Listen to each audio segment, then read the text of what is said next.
Hello, this is Kaushal Kishore Thakur. Today I'm going to present you with the third video in the series relating to the poem An Elementary School Classroom in a Slum by Stephen Spender. In the second video, the last point relates to donations, which expression is found in the first line of the second stanza of the poem. Fine. In today's video, we'll discuss the complete stanza, and if time permits, we'll discuss a few lines of the third stanza as well. Yes, but before we do that, let's go back to the first stanza. I'm taking you to the first stanza because I want to produce some evidence. Alright? I've told you that only saying that this is my interpretation doesn't matter. Fine? Your interpretation should be supported by authentic evidence, reliable evidence, not any kind of evidence, reliable evidence. Authentic evidence, verifiable evidence. Alright? Yes. Recall the fifth line of the first stanza. I'm drawing your attention to the expression reciting a father's gnarled disease. Now, reciting and disease can't go together. We can't recite a disease. We recite a prayer, we recite a poem, we recite a mantra, okay? But none of them is here. What is being recited here? It's a disease. How can we find the relevance of this expression to this stanza? The answer is in poetic language. As far as poetic expression is concerned, it's different from ordinary expression or ordinary speech. Clear? There is a very famous literary theorist. If you read English literature at a very high level, you'll be required to read literary theory. Okay? There are several literary theories, and the subject is called literary theory. One literary theorist who influenced the entire world of literature is Roman Jakobson. Roman Jakobson writes, poetry is an organized violence on ordinary speech. See the expression organized violence. If you turn violent towards me, okay, what will you do? If you're extremely angry, you will chop my arms off, okay? You will chop my legs off, okay? You may chop my nose off. You will try to hurt me, injure me. Alright? Yes. A similar thing is done according to Roman Jakobson by the poet. When he starts writing a poem, he doesn't consult this dictionary or that dictionary. He is seized by an idea. You know, poetry is a spontaneous overflow of powerful feelings. Okay? And these feelings are rooted in an idea. This idea seizes the poet's mind and heart. Okay? And the poet writes what is dictated by this idea. The poet has got no time to consult this dictionary or that dictionary. He simply wants to express what he feels, experiences. Okay, so there's no surprise here that he comes out with startling expressions, shocking expressions.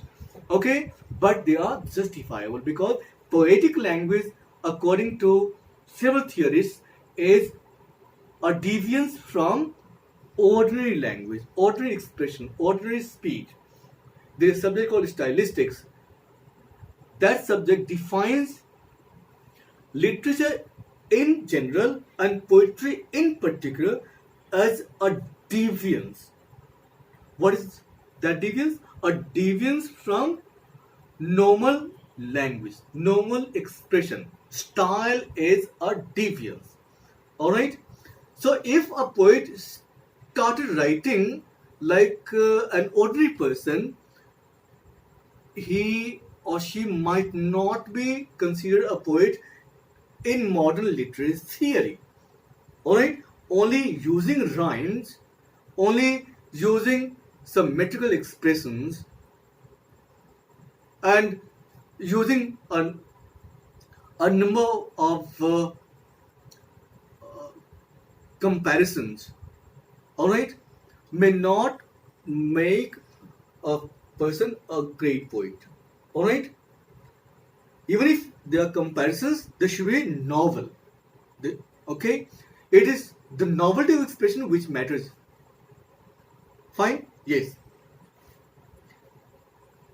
Yes. So here, this poet tries to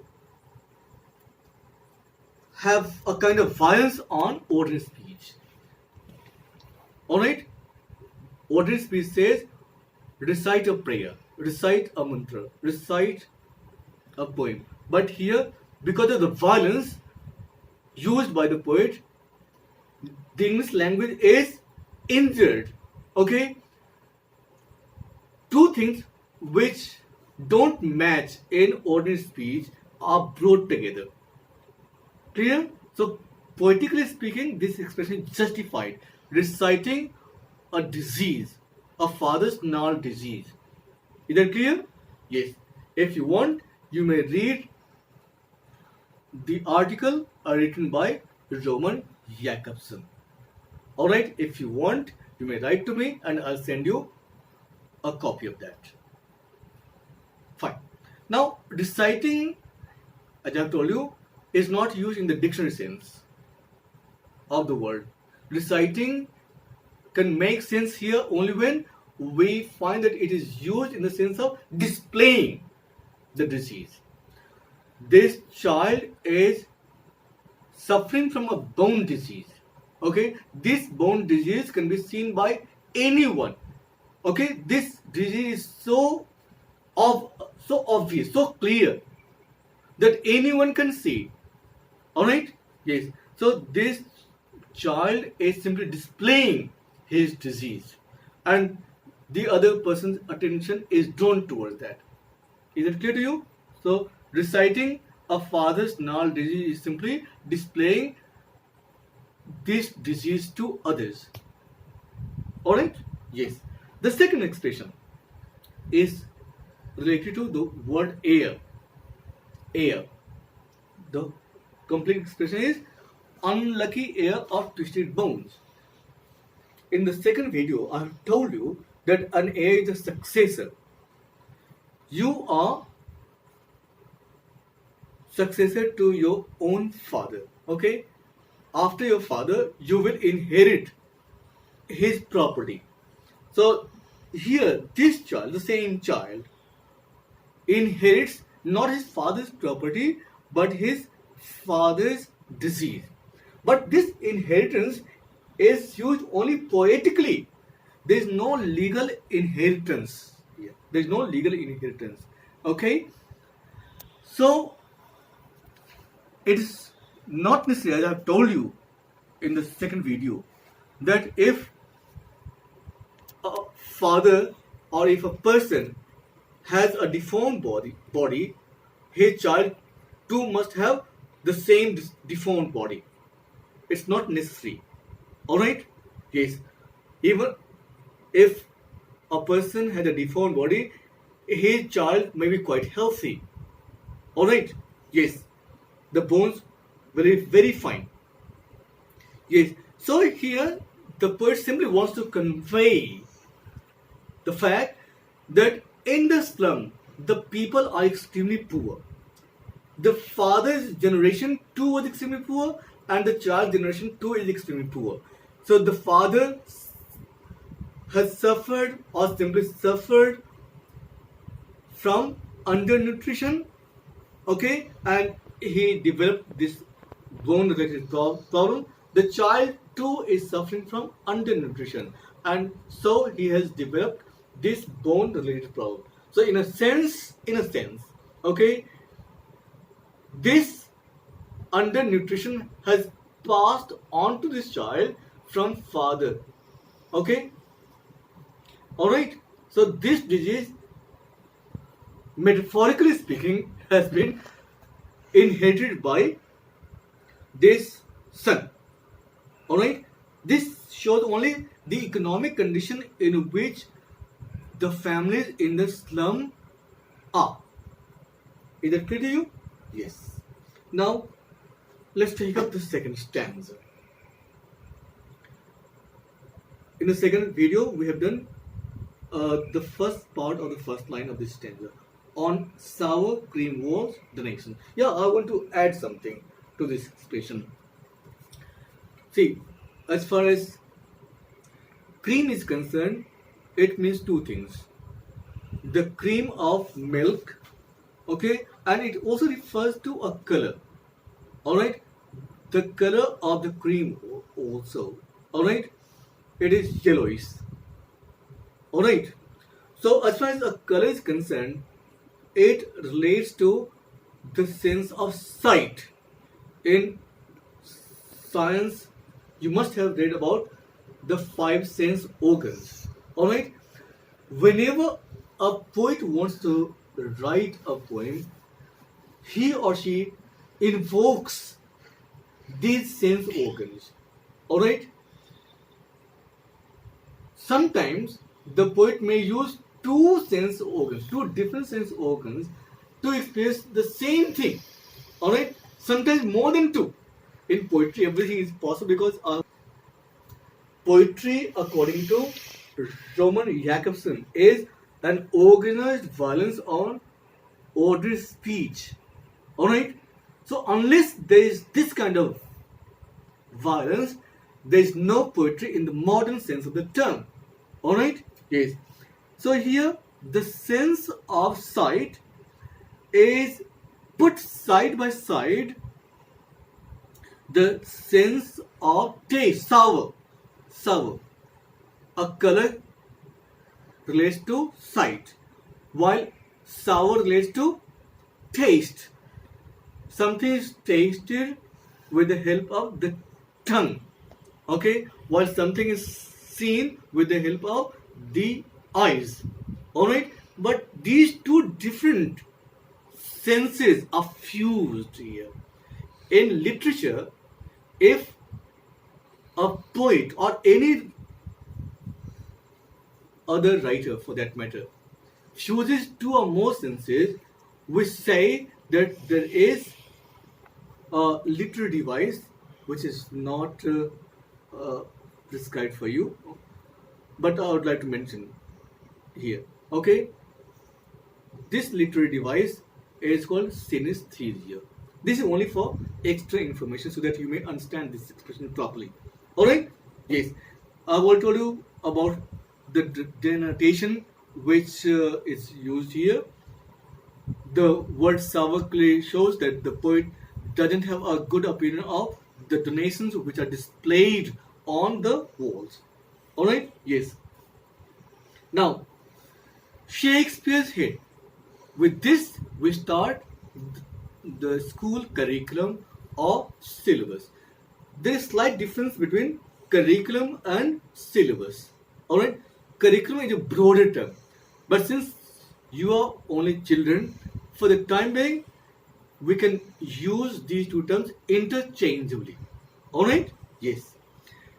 Let's discuss the curriculum, the school curriculum. Shakespeare's Head. It means that Shakespeare is a part of the school curriculum. Now, why Shakespeare's Head? Actually, there is a painting. There is a very fine painting. All right, the painting shows Shakespeare's head. Why Shakespeare here? Shakespeare is considered to be the greatest poet of the world today. Okay. Now there are people who have started taking pride in their own cultures, but still, Shakespeare is without doubt the greatest poet. Alright? So, his poems are taught in this school. Alright? Let me tell you, in Shakespeare's time, even his plays were called poems. Alright? Because a greater part of each play is written in poetic language. Alright? Yes. Fine.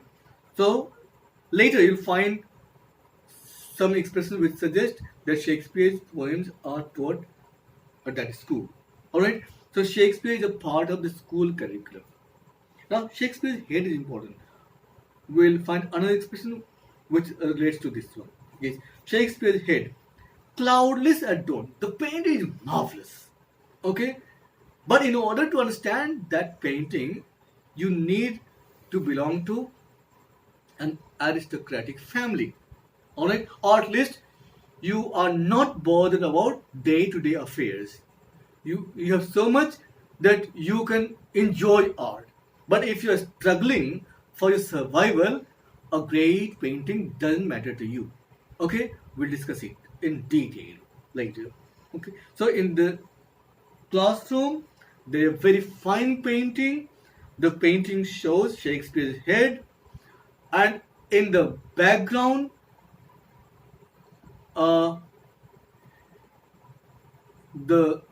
first hour of the morning, or the earliest hour of the morning, which is called dawn, is presented. The sun is just on the horizon. Okay, the horizon is reddish. It's a very beautiful scene. Okay, the scene is made all the more charming by what? The sky being cloudless. There are no clouds in the sky.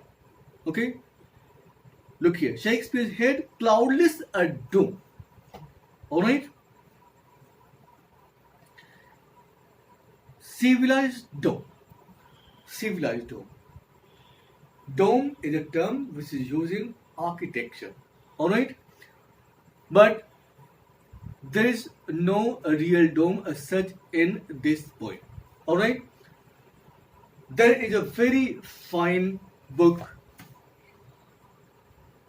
Its title is The Path of Poetry. Alright. In this book, the author Untermeyer discusses this civilized dome at length. Alright. He clearly says with evidence that this civilized dome is Shakespeare's bald head. If you see Shakespeare's image either in a book or online, you'll find that he is what? Bald. Alright?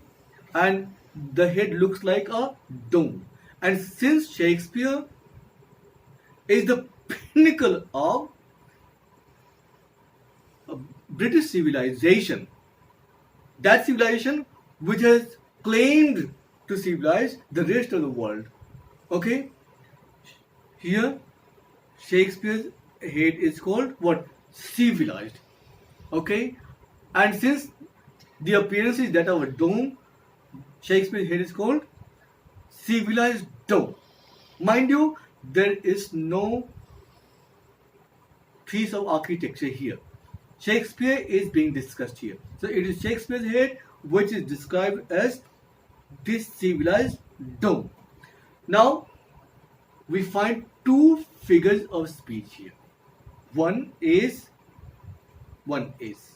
But before I tell you what that is, I'll draw your attention to the two parts. Civilized dome. A dome is not supposed to be civilized. It is a human being who is civilized or who is forced to become civilized. When the Europeans came to India or they went to the Americas, they said that they were on a civilizing mission. Okay, the British came to India saying that they wanted to civilize us. Okay, fine. Yes, so they tried to civilize us with their literature, with their notion of administration. All right, so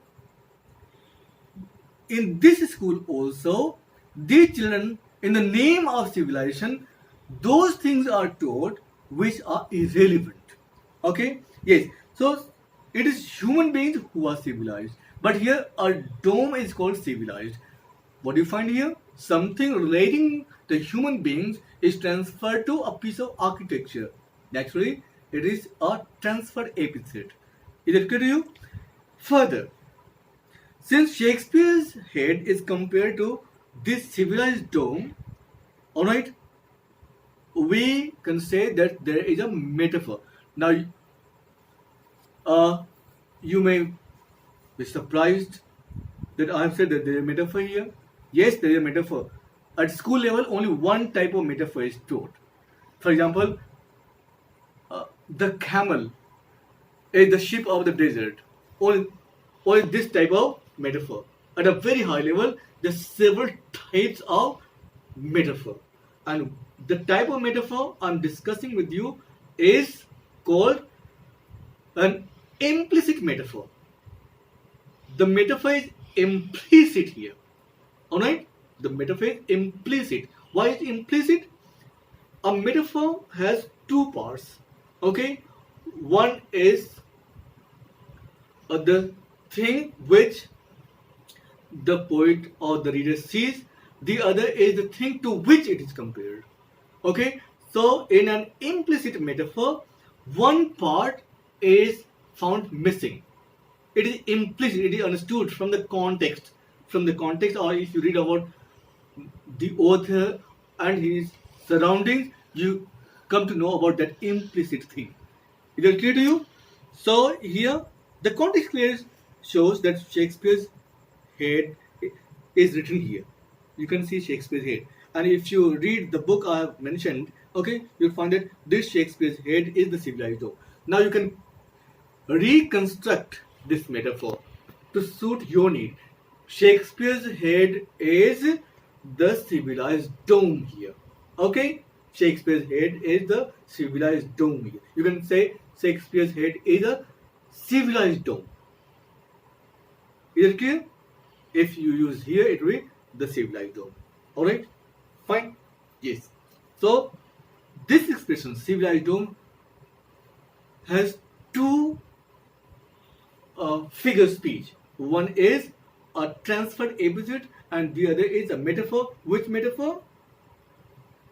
An implicit metaphor. That metaphor which is implicit. One part is understood. Clear? Yeah. Writing all cities. The metaphorical expression continues. Alright? Yes. In his time, as also in our time, Shakespeare is considered far higher than the other poets of the world. Okay? Just as when in the past an ambitious emperor used to get a dome erected or any other structure erected so that the other people might get astounded. Yes, such a powerful emperor. Okay, you may have read Ozymandias. You may have read The Tale of Melon City. In both the poems, the rulers want to be remembered by their posterities. Alright? Because of their works of architecture. Alright? Yes. But here this piece of architecture is metaphorical. Shakespeare's fame is much higher than the accumulated fame of all the poets of the world. Clear? So this dome rises, or it is over all cities. This civilized riding all cities. Fine. Now, the now see the expression. Build flowery Tyrrell's valley. Tyrrell is from the German word Tyrol. There's a place called Austria where German too is spoken. Okay? And it is from the German language that the word Tyrol has come into existence. Okay? But in English we have two pronunciations. Tyrol, the German expression, or the Austrian expression. Alright? And the naturalized English expression, Tyrol. Alright? Yes.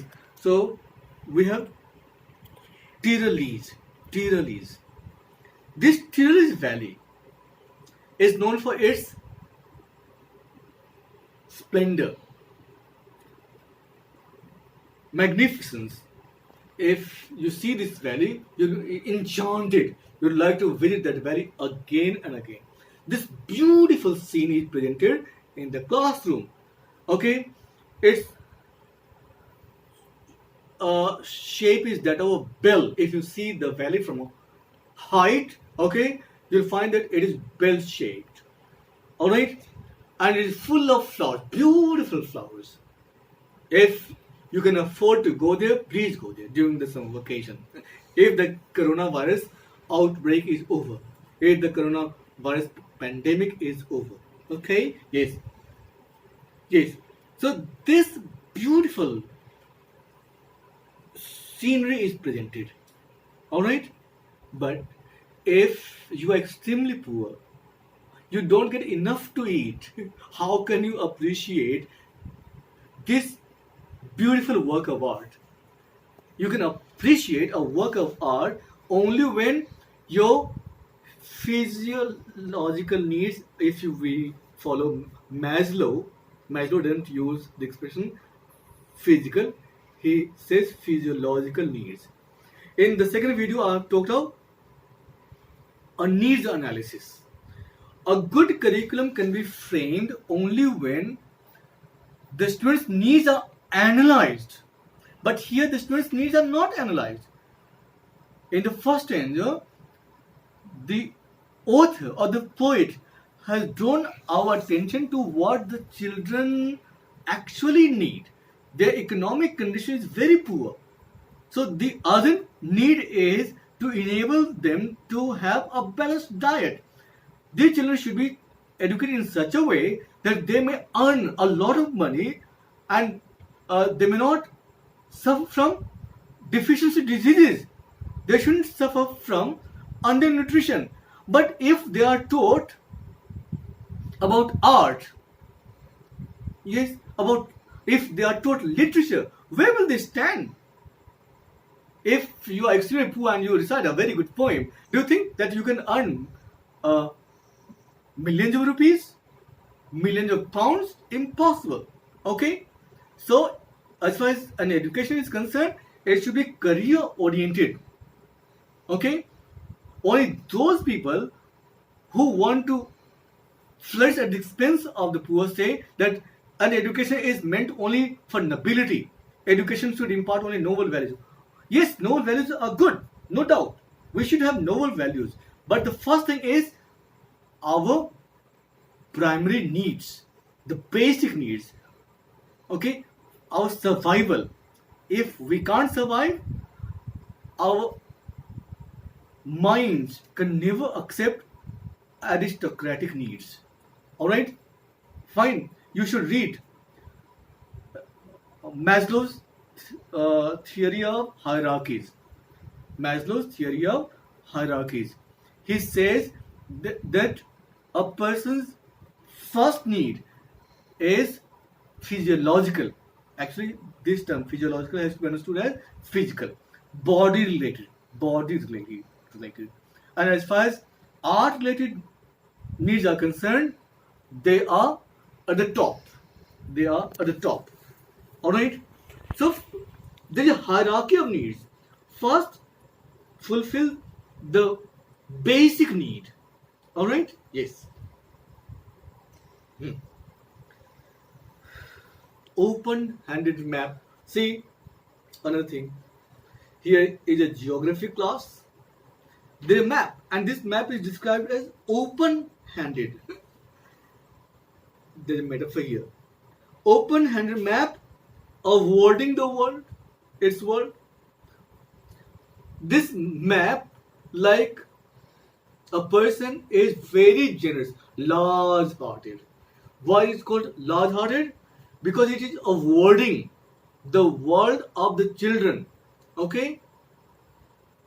An award is being given. You get an award because the other person is large-hearted. You do very hard work. Okay? I appreciate your hard work and I recommend your name. And you get an award. Alright? Fine. So here the map the map is large-hearted. Open-handed map awarding the world its world. Okay, there are several figures of speech here. Open-handed map awarding. Up to here, there is a metaphor. There is a metaphor. Alright? The map is considered a kind of large-hearted person. Alright?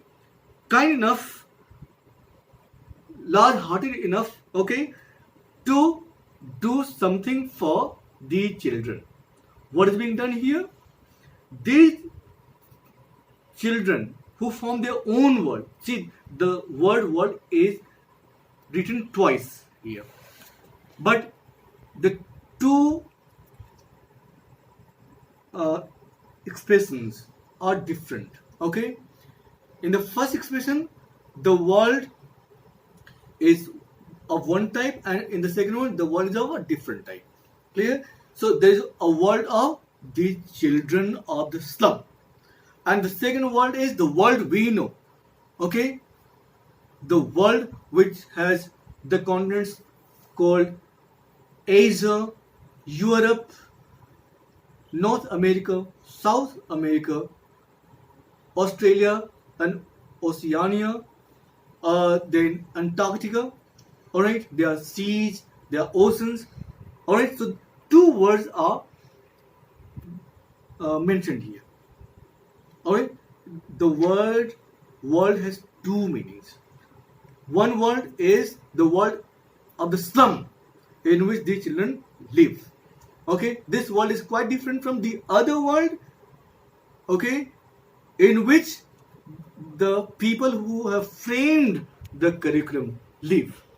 Okay, yes.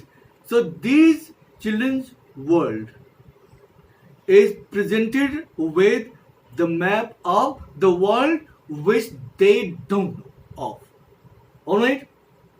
Clear? So if a word is used in two different senses, okay, as if there were two different words, yes,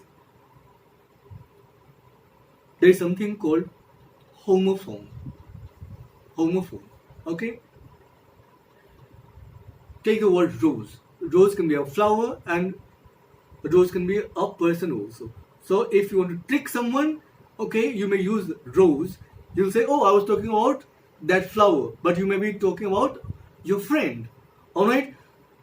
So that's a pun. In a pun, two linguistically different words having the same spelling or pronunciation may be used. So although we have the word world twice, linguistically speaking or semantically speaking, these two are different words. Okay? Because their meanings are different. Okay? One is the children world and the other is the world we understand. Okay? Yes. So the map is generous enough to let the children have a glance at the bigger world in which we live. Okay? Now what will the children do with this world map. Okay, they are not going to visit the whole world, or they are not going to travel to this country or that country. All right, they're extremely poor. Later, the poet says something like this. Okay, yes, we'll see the criticism of this curriculum in the next stanza. All right, open-handed map, awarding the world. Awarding here is a metaphor.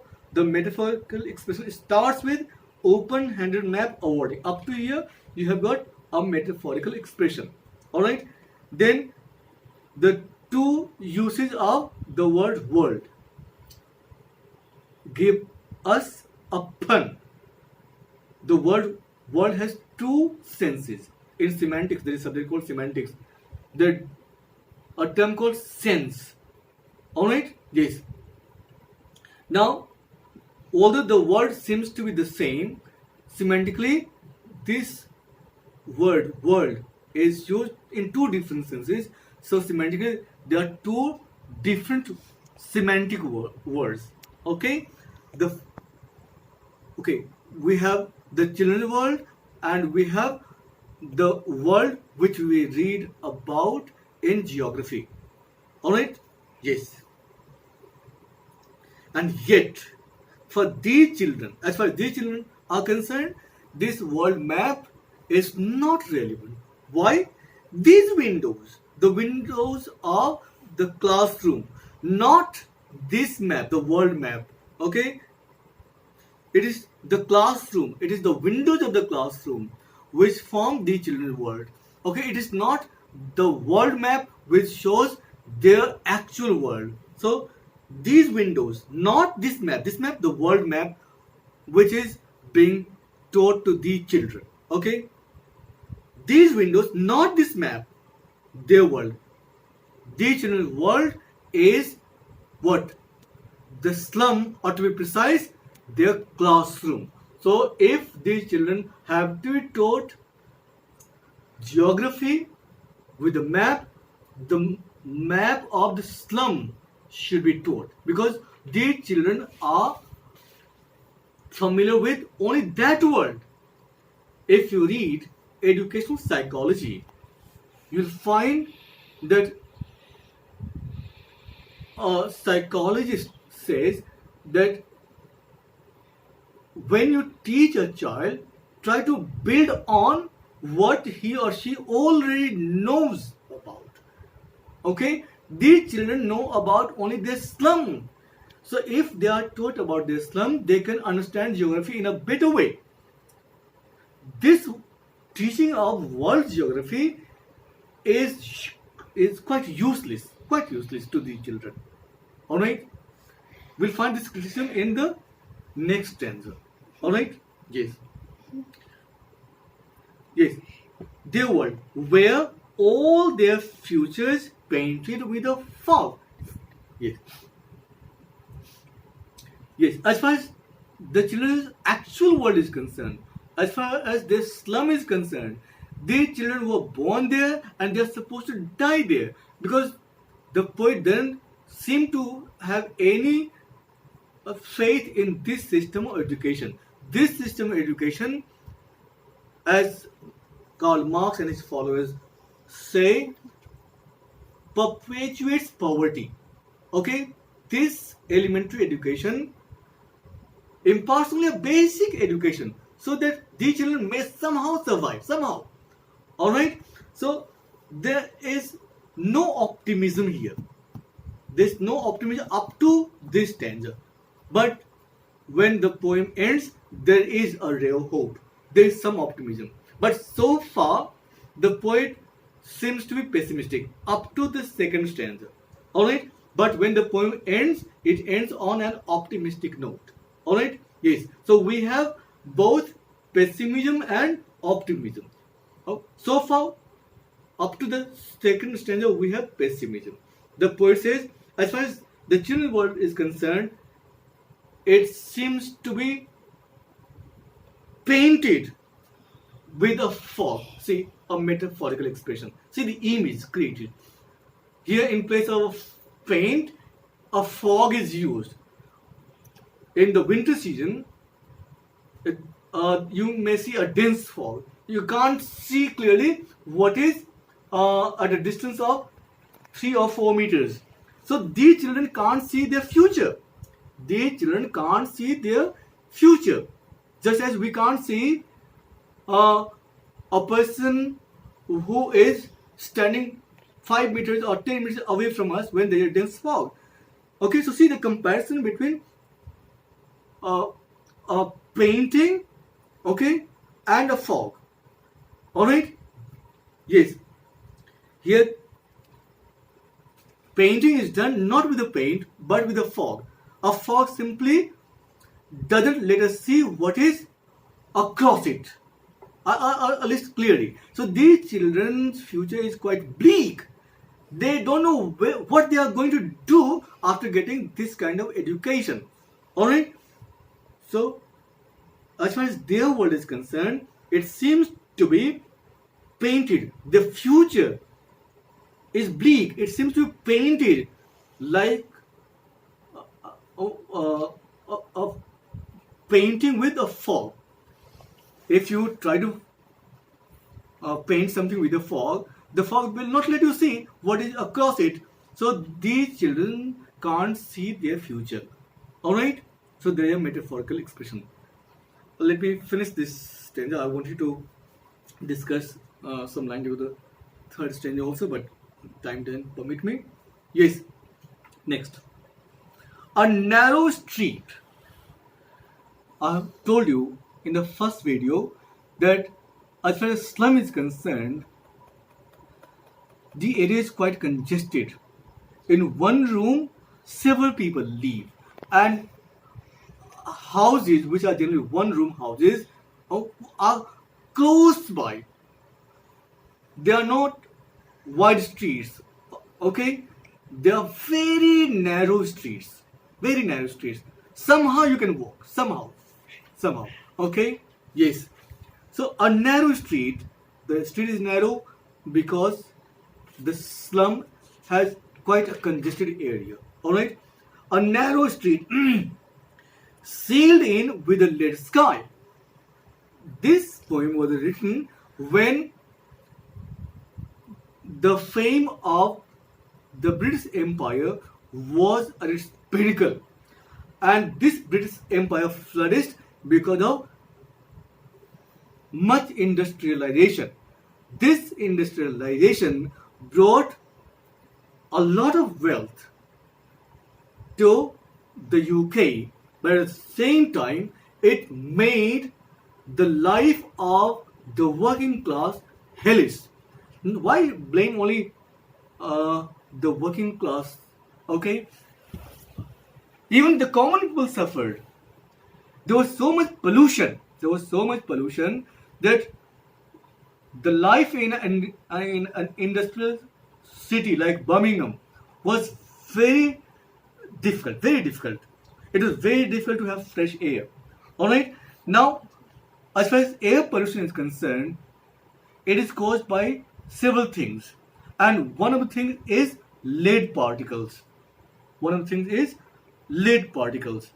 Alright? Yes.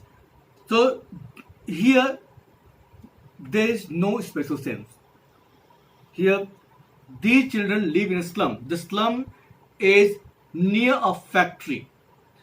The area is highly polluted. There are a number of pollutants, and lead is one of them. The sky is covered with a number of pollutants. Okay? The street, which is already narrow, okay, is further marred by this air pollution.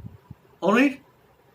So life in a sense is sealed here. Alright, there is a metaphor here. Sealed in. Just as you seal something, here, this narrow street, the people living there, okay, feel that they are sealed, okay, from the rest of the world. Alright? And this sealing is further complicated. Alright? Yes. So this lead sky is due to the excessive air pollution in the slum area. The narrow street already makes the life there very difficult, and this air pollution further puts its seal. Okay, it seals the street as also life. All right, so there is a metaphor there. Far, far from rivers. Try to see the first line of the poem. The first line of the poem too has far, far from. See, these three words are repeated. And while teaching you the first line in the first video, I told you that gusty waves have something to do with, yes, seas and oceans also. Okay, gusty is related to a strong wind, without doubt. But waves are related to seas and oceans too. Mostly to seas and oceans, or primarily to seas and oceans. See here, caves. Caves are found in oceans. We know about Cape Comorin. We know about the Cape of Good Hope. Alright? Yes. If you see the map of Africa, you can see the southern tip. There is a cape there. See the map of India. The southern tip is called Kanyakumari, or in the world of the English language, Cape Comorin. Alright? Yes. So naturally, the poet had in his mind when he wrote this poem, seas and oceans. If you see the map, the physical map of the United Kingdom, you'll find that it has a number of coasts. There are seas, then there's one big ocean, the Atlantic Ocean, which connects the UK to the USA. Alright? If you're very interested in history, you may read about the Atlantic Charter. Yes, which was signed by the British Prime Minister of the time, Winston Churchill, and the then President of the USA. Yes. So you can now understand that gusty waves have something to do with oceans. When there are strong winds, there are sea storms. When there are sea storms, there are strong winds also. And the sea waves are very tall, very high. Try to recall, we are not afraid to die if we can all be together. Alright, in that lesson, you come across very tall waves. Alright? Far, far from rivers. Yes, as far as the children's world is concerned, okay, it is far away, okay, from the world of rivers and caves which are shown in the world map.